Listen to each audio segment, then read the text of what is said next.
আমার আজকের আয়োজন নরম খিচুড়ি, আর তার জন্য সবজিগুলো একটু হালকা তেলে ভেজে নিচ্ছি, সাথে কয়েক রকম ভাজা। খিচুড়িটা আজ রান্না করব রাইস কুকারে, তাই রাইস কুকারে একটু তেলে একটা তেজপাতা, শুকনা মরিচ, জিরা আর আদা কুচি দিয়ে নিলাম। তো এই ফোড়নটা দেওয়ার সাথে সাথে একটা সুন্দর গন্ধ চারিদিকে ছড়িয়ে পড়ে। মূলত এই ফ্লেভারটাই খিচুড়িটাকে অনেক মজাদার বানিয়ে দেয়। তো এরপরে দিব চিনি গুঁড়া চাল আর মুগের ডাল। এবার একটু নেড়ে ছেড়ে নিব ভালো করে। তারপরে এর মধ্যে আসলে ভেজে রাখা যে সবজিগুলো ছিল ওগুলো দিয়ে দিব,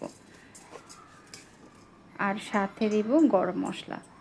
সব কিছু ভালো মতো একটু করে মিক্স করে এর মধ্যে একে একে লবণ, হলুদ, জিরা, ধনিয়া সবই অল্প অল্প করে দিয়ে তারপরে ভালো করে মিক্স করে একটু গরম পানি দিয়ে এটাকে কুক হতে দিব। তো আমি গরম পানিটা সবসময় ইউজ করার চেষ্টা করি রান্নাতে, এতে রান্নাটা অনেক তাড়াতাড়ি হয়েও যায়। তো যেহেতু এটা একটু নরম খিচুড়ি হবে, পানিটা একটু বেশি দিব। খিচুড়িটা সম্পূর্ণ পেঁয়াজ রসুন ছাড়া আমরা রান্না করি। তো এটা আসলে খুবই মজা হয়, খুব অল্প তেলে এবং অল্প মশলাতে হয়ে যায়। জাস্ট নামানোর আগে দিব চিনি আর ঘি, ব্যাস হয়ে গেল মজার খিচুড়ি।